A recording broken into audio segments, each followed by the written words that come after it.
A música profana tem origens que remontam aos primeiros capítulos da humanidade. Após a queda do homem, Jubal, descendente de Caim, é citado como o primeiro a criar instrumentos musicais, iniciando o uso da música fora do contexto sagrado. Mais adiante, o Egito Antigo surge como uma das primeiras civilizações a registrar suas práticas musicais, marcando o início da música voltada ao entretenimento, à celebração e ao culto aos outros deuses. O início do uso das síncopes tem origem no Egito Antigo. Segundo historiadores, foi aqui que iniciou-se a utilização da percussão sincopada. Os sacerdotes dos templos utilizavam-se das síncopes para provocar transe e outras perturbações. Com o tempo, essa prática de adoração pagã foi levada para a África Central, estabelecendo-se especialmente na República Democrática do Congo, que se tornou então o centro da religião voodoo. Anos depois, com o tráfico de escravos, essa música polirrítmica, sincopada, de batida ininterrupta, migrou para a ilha francesa de Santo Domingos, atual Haiti.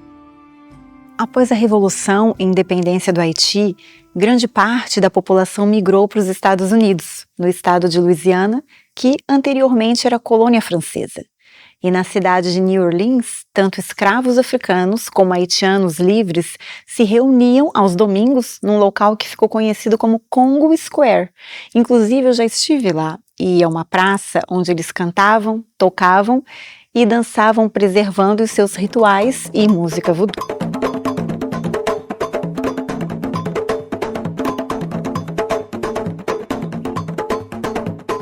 Posteriormente, a combinação desses ritmos africanos com as melodias e harmonias europeias deu origem a gêneros como ragtime, jazz, blues, rhythm and blues, rock and roll e os seus derivados. A palavra blue em inglês quer dizer azul, mas blues, com S no final, não é plural de azul. É uma outra palavra que quer dizer melancolia, depressão, tristeza. Essa música, o estilo blues, era a música que expressava a tristeza do negro escravizado pela situação onde ele estava. O manual da nossa igreja recomenda que nós evitemos todas as melodias que partilhem da origem do rock, do blues, do jazz e formas relacionadas com esses estilos.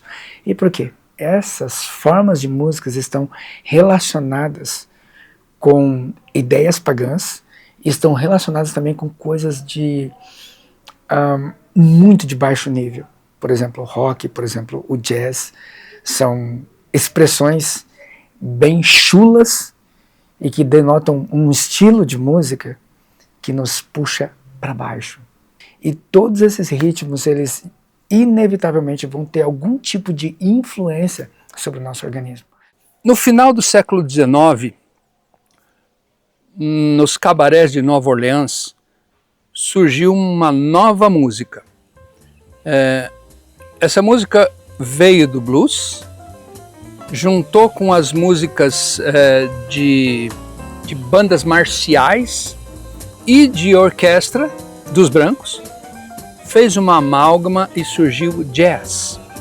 O jazz é um blues mais refinado, mais virtuosístico, onde os instrumentistas precisam ser muito bons, eles fazem improvisos com os seus instrumentos em determinados tempos. Vem da raiz do blues. Então o que traz? Traz as harmonias dissonantes, com uma dissonância encadeada na outra, e o deslocamento rítmico dançante, que causa a dança, que causa movimento físico. Durante o século XIX e a primeira metade do século XX, os estilos musicais mais populares nos Estados Unidos eram o blues, o jazz e o swing. E especificamente em 1952, alguns anos ali após a Segunda Guerra Mundial, o radialista Alan Freed começou a postar, a transmitir através da sua rádio um novo estilo musical, que nada mais era uma junção de elementos específicos desses 3 estilos musicais mencionados. E esse novo estilo musical, essa mistura de elementos que era mais um blues, mais acentuado com guitarra elétrica, com baixo elétrico e com bateria, caiu no gosto do povo. Esse termo rock and roll é uma gíria que a tradução mais próxima que nós temos é rala e rola. É a gíria que os negros usavam para o ato sexual. Rock and roll. Rock é balançar e roll é rolar. Então, Alan Freed, pensando em que nome que ele poderia dar para esse novo estilo musical, pensou em rock and roll. Olha, é uma gíria muito popular entre os jovens. Então, denominando esse novo estilo musical de rock and roll, o nome vai pegar. E os jovens vão se identificar ainda mais com esse novo estilo musical. O sexo e as drogas já estão embutidos no próprio nome desse estilo musical. Quando pensamos no estilo rock, é quase automático lembrar do estereótipo rebeldia, drogas, sexo livre. Mas logo depois surgem na nossa mente os sons e os instrumentos que marcam esse estilo. Curiosamente, o instrumento que uma pessoa toca costuma carregar um rótulo. Quem segura um pandeiro é associado ao samba, o ukulele ao reggae e o violoncelo à música erudita. Já a guitarra, baixo ou bateria remetem quase automaticamente ao rock. Mas será que o problema está no instrumento? E a bateria pode ser usada na adoração? Então eu vou começar do princípio. A bateria é um conjunto de tambores e pratos. Tambores são instrumentos que não produzem nota musical. Alguns tambores, como o tímpano, até pode ser afinado, mas pela sua natureza logo ele perde a afinação. Por isso que um tímpano numa orquestra é usado apenas em alguns momentos para fortalecer o grave. Mas não se vê um tímpano fazendo melodia, porque os tambores são incapazes de fazer melodia. Quando nós vamos estudar um pouco sobre xamanismo, técnicas de transe e várias outras coisas, nós percebemos que, dependendo da forma que nós batemos, cada tambor atrai um tipo de espírito diferente nessas tradições. E nessas tribos, as pessoas se sentavam, cada uma em o seu tambor, e batia ali o seu tambor, e atraía um tipo de espírito. Outro batia um outro tambor, outro tipo de espírito. E essa música ritmada era para induzir transe, e a intenção do transe é para que os demônios pudessem assumir a função das pessoas. Então, a bateria foi substituir esse conjunto de tambores, mas o efeito continua o mesmo. Em vez de ter 4 ou 5 pessoas tocando tambores, então um só poderia tocar os tambores. O que a bateria faz? São instrumentos de percussão, só, mais nada. A bateria contribui para a melodia? Não. A bateria contribui para a harmonia? Não. A bateria contribui para o ritmo, só, mais nada, só para o ritmo. Então, nós encontramos um texto no Evangelismo que diz assim: não devemos nos opor ao uso de instrumentos musicais em nosso ministério, na nossa igreja. Não devemos realmente nos opor a instrumentos musicais, diz a serva do Senhor. Mas para o instrumento ser um instrumento musical, ele precisa, no mínimo, produzir melodia. Eu consigo produzir Dó, Ré, Mi, Fá, Sol, Lá, Si, tudo no violão. Consigo reproduzir isso no instrumento de sopro. Consigo reproduzir isso num piano. Mas eu consigo reproduzir as notas musicais no tambor, na bateria. O instrumento apropriado para adoração é aquele que produz notas musicais. Tanto é que no céu é harpas que vai ter, que é um instrumento que produz harmonia, melodia, e a sua intensidade não sobrepõe a música cantada pelos adoradores. O instrumento que mais Deus gosta de ouvir é a voz humana. E um instrumento que supera isso não é apropriado para a adoração.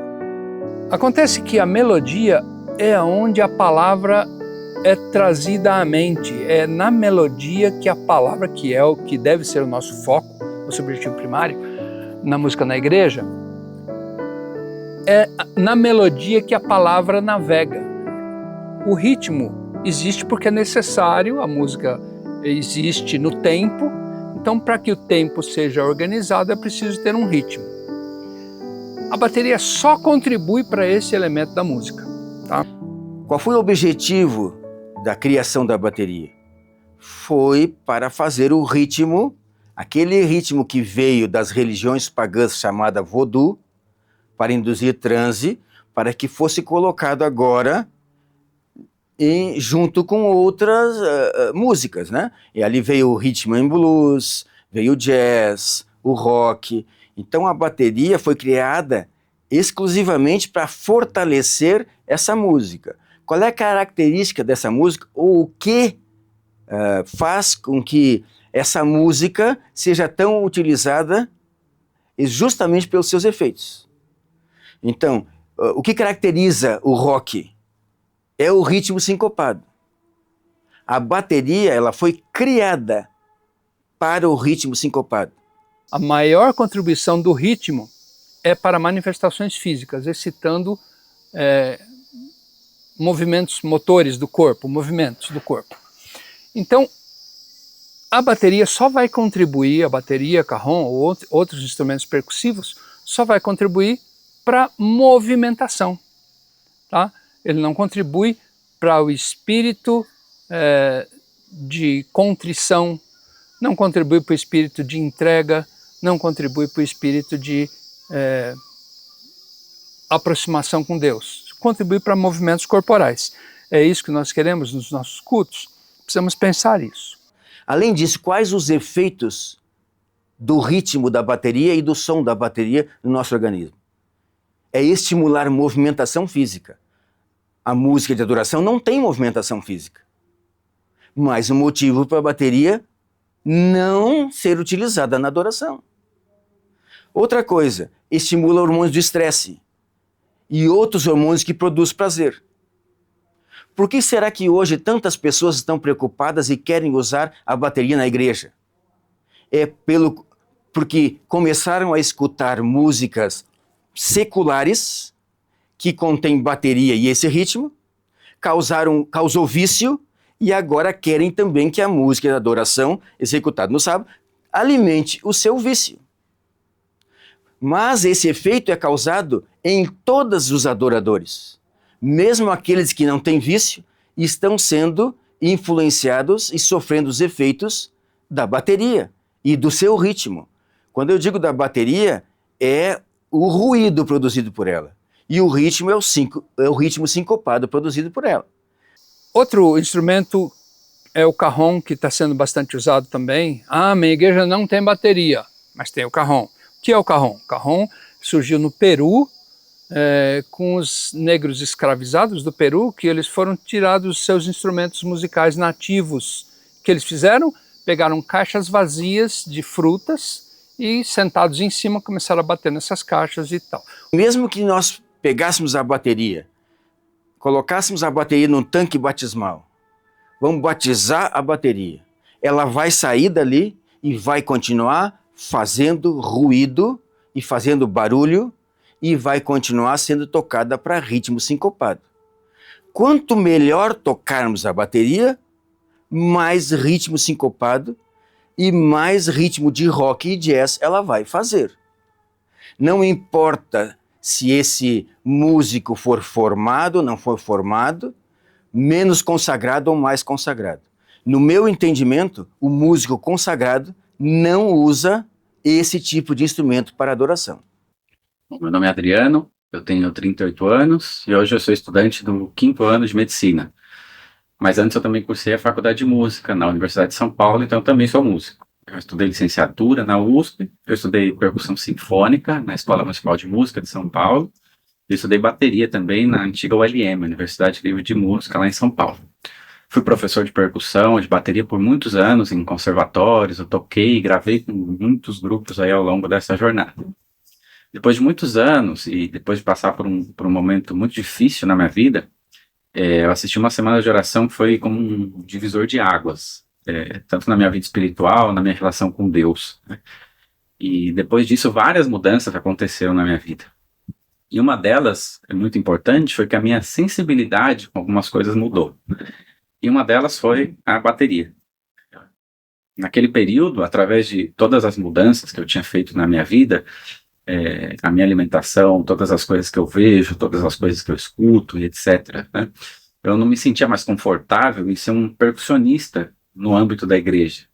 E eu me refiro aí à bateria, ao cajón, à percussão de efeito rítmico marcado, né? Porque tocar esses instrumentos, para mim, é como um delírio, é como que eu entro numa bolha e não existe nada mais. Eu fico muito em êxtase, eu gosto muito de tocar isso.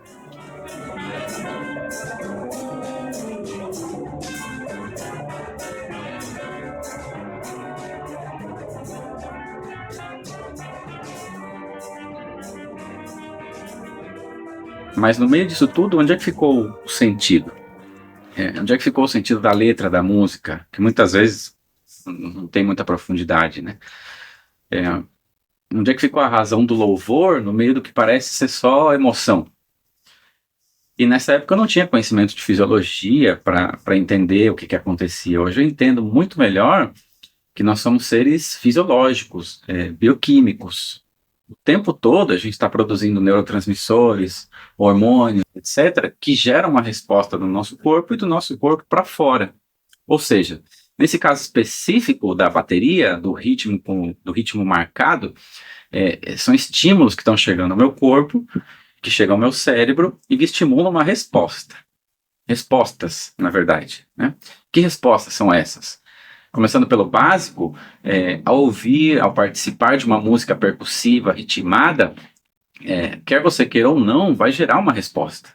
E uma das primeiras respostas é a liberação de hormônios, como, por exemplo, o cortisol, a adrenalina, que são hormônios que, direto ou indiretamente, vão causar o que a gente chama de vasoconstrição, ou seja, vão deixar as artérias mais tensionadas, diminuir o calibre das artérias, né? Isso o que faz? Isso leva a um aumento, por exemplo, da pressão arterial, aumenta a frequência cardíaca, a frequência respiratória, dilata as pupilas, tudo isso é ativação do sistema simpático, que a gente chama, né? O sistema de fuga, de luta, ou de excitação.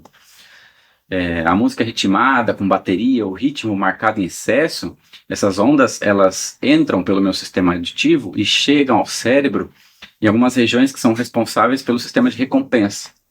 Essas regiões, por exemplo, são as responsáveis por liberar dopamina, né, que é esse famoso neurotransmissor, que ele é responsável pela sensação de prazer durante um processo, né, o reforço positivo. A gente tem as endorfinas, que são esses hormônios que dão a sensação de relaxamento, mas também dão a sensação de euforia, né? A gente tem a serotonina, esse famoso neurotransmissor, conhecido pela sensação de bem-estar. A liberação desses hormônios, como a dopamina, por exemplo, a gente pensa que a gente está envolvido numa adoração espiritual, numa experiência espiritual, por causa das sensações físicas, e não pelo consciente. E quanto mais intenso, quanto mais prioridade tem o ritmo, mais o corpo responde com excitação, em vez de reverência, ou em vez de introspecção. Enfim, o que a gente está tentando aclarar aqui é que, repito, né? Independentemente de você querer ou não que seja assim, é assim. O corpo, ele recebe o estímulo e dá uma resposta a esse estímulo. E essa resposta é o que sai de mim, é o que eu entrego a Deus no momento da minha adoração. O equilíbrio, ele sempre é fundamental, mas algumas coisas não devem estar na balança para o equilíbrio. Por que eu preciso de uma bateria? A questão é que eu preciso de uma bateria porque eu estou fazendo músicas que têm um deslocamento rítmico muito acentuado. E para fazer esse deslocamento, eu preciso de um instrumento que marque o tempo de forma precisa para eu poder fazer o deslocamento em cima do tempo marcado. Se eu não tiver uma música com tempo deslocado, a bateria não tem lugar. Por exemplo, o que uma bateria pode contribuir para o hino "Ó Deus de amor, vimos nós te adorar"? O que a bateria pode contribuir para um hino bem junto a Cristo eu quero estar. Ela fica sem papel, fica sem função. Agora, quando eu canto as músicas mais modernas, que são altamente deslocadas, eu preciso da bateria, senão a música fica perdida. Esse é o nosso problema. Não é a bateria, é o tipo de música que nós estamos fazendo. Eu, pessoalmente, desde aquele período, eu decidi não tocar mais bateria no âmbito da igreja ou na música de adoração. Por tudo que eu entendi que representa. E por tudo que causa, não só em mim, mas no outro que está escutando. A gente sabe o que foi que Caim ofereceu a Deus. E Abel, ele não colocou algumas frutas lindas, perfeitas, junto com a oferta que ele ofereceu. Entende? Deus deseja o meu culto racional, como diz lá em Romanos 12:1. E a razão, ela nunca vai prevalecer em um meio em que o ritmo é usado e que causa esses efeitos. Então, a minha opinião sobre bateria é que ela não deve ser usada na adoração pelos seus efeitos físicos e por sua associação com o rock e o jazz. E nós, como membros da Igreja Adventista, que seguimos o manual da igreja, lá está bem claro. Músicas que, do tipo rock e jazz e seus híbridos, serão evitadas para ser tocadas ou cantadas em adoração em qualquer ambiente. Eu gostaria de recomendar duas coisas. Tem um artigo muito interessante chamado O uso da percussão na adoração à luz da Bíblia. Esse artigo está no site Música Sacra e Adoração. O link vai ficar aí na descrição. É um artigo bastante extenso, destacando os principais problemas desse tipo de instrumento. E eu gostaria de recomendar também o livro Bateria, Rock e Adoração, de autoria de Carl Satal-Bassidis. Ele é editado, foi publicado pela editora Luz do Mundo, ele está esgotado atualmente, mas já está se pensando em refazer a produção dele. Mas é um livro muito bom. Esse autor, ele é formado em bateria, ele é formado em música no instrumento bateria e é um pastor atualmente, e ele sabe exatamente o que ele está falando. Algumas pessoas, querendo justificar o uso de alguns instrumentos polêmicos na igreja, acabam se utilizando de um falso argumento. Se o piano foi criado para ser usado nos cabarés e hoje é usado nas igrejas, não haveria problema de usarmos os instrumentos que foram criados para o blues e jazz durante os cultos.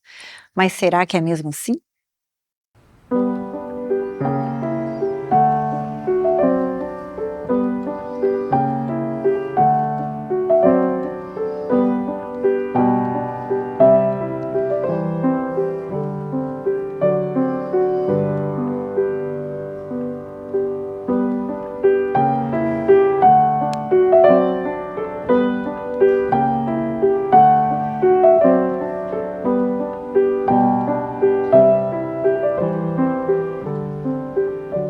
Sou professora de piano e tenho estudado esse instrumento tão complexo e completo há décadas. E falar sobre ele é, para mim, apaixonante. Bom, foi no início do século XVIII, na Itália, que o luthier Bartolomeu Cristofori, insatisfeito com as limitações do cravo, que é um instrumento também de teclado, mas sem a possibilidade de tocarmos os sons fortes e fracos, fez com que ele desenvolvesse o gravicembalo col piano e forte, que significa cravo com piano e forte. E hoje nós chamamos de piano. E esse belo instrumento, ele é capaz de produzir sons fortes e fracos. Vejam só. Uma mesma tecla, você pode executar o som muito suave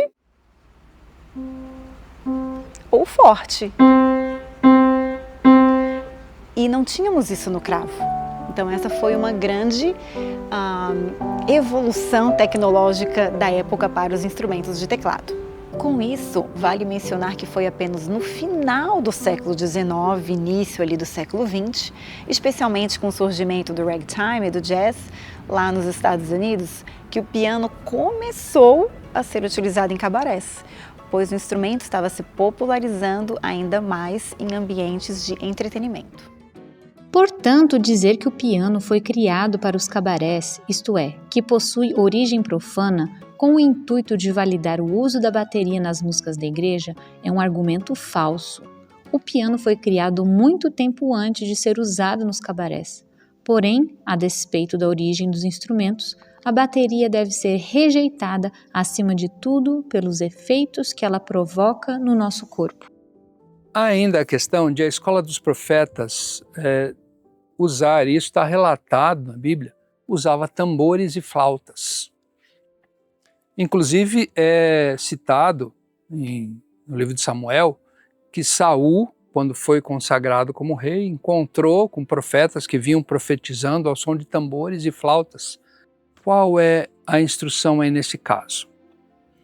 Veja, quando Deus não deu ainda uma instrução clara sobre um assunto, ele aceita aquilo que aquela cultura pode oferecer. Não havia ainda nesse momento instruções claras sobre como deveria ser o serviço de adoração a Deus. Não havia instruções claras sobre o que seria aceito ou não.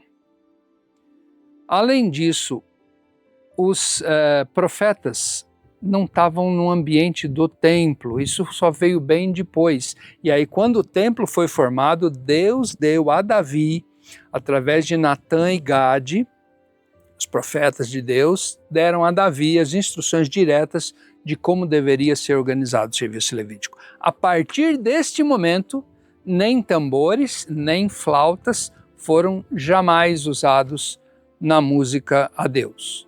Por quê? Porque eram instrumentos usados no entretenimento popular, no entretenimento de música folclórica ou de danças populares, nas manifestações populares em geral. No tempo dos profetas, da escola de profetas de Samuel, não havia ainda essa instrução.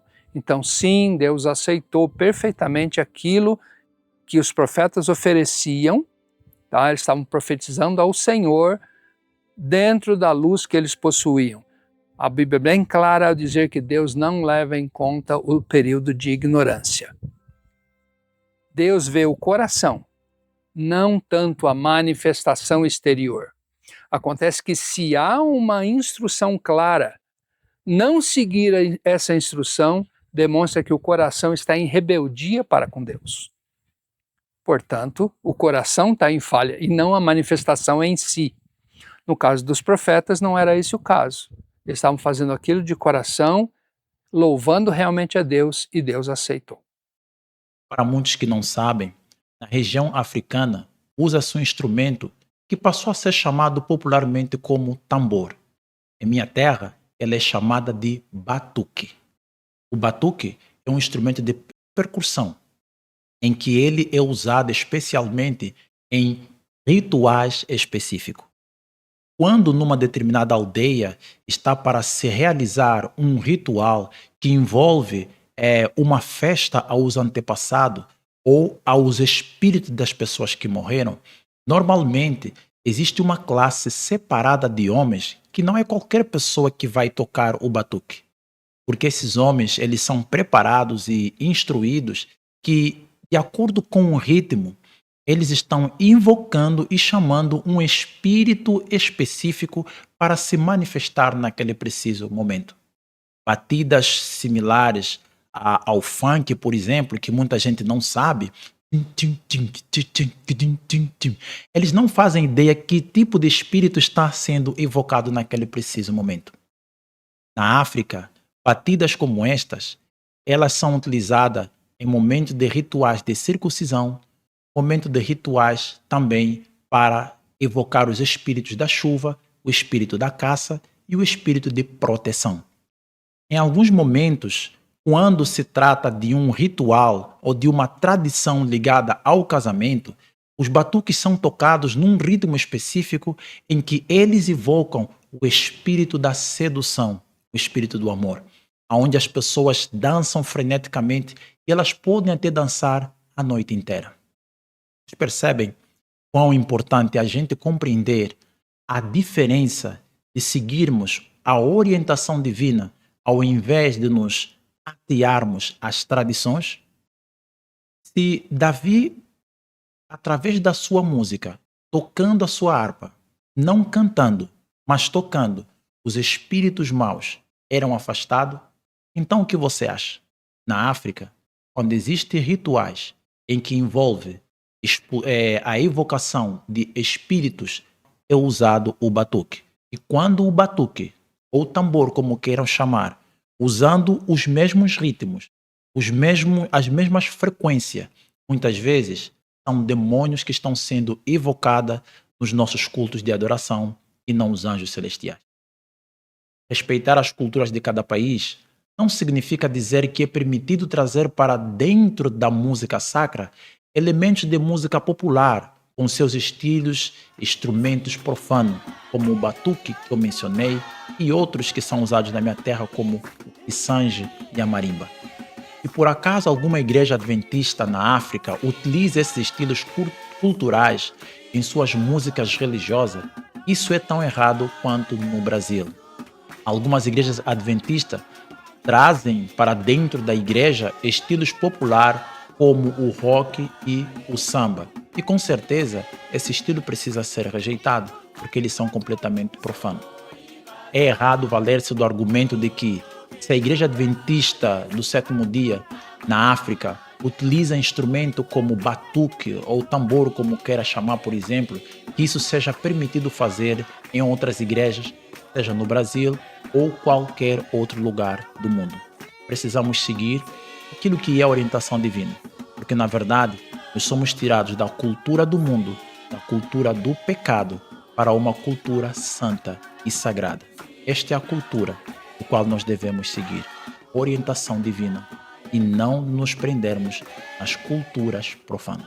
A música sempre teve um papel central na adoração a Deus, como meio de expressar os sentimentos mais profundos do coração humano.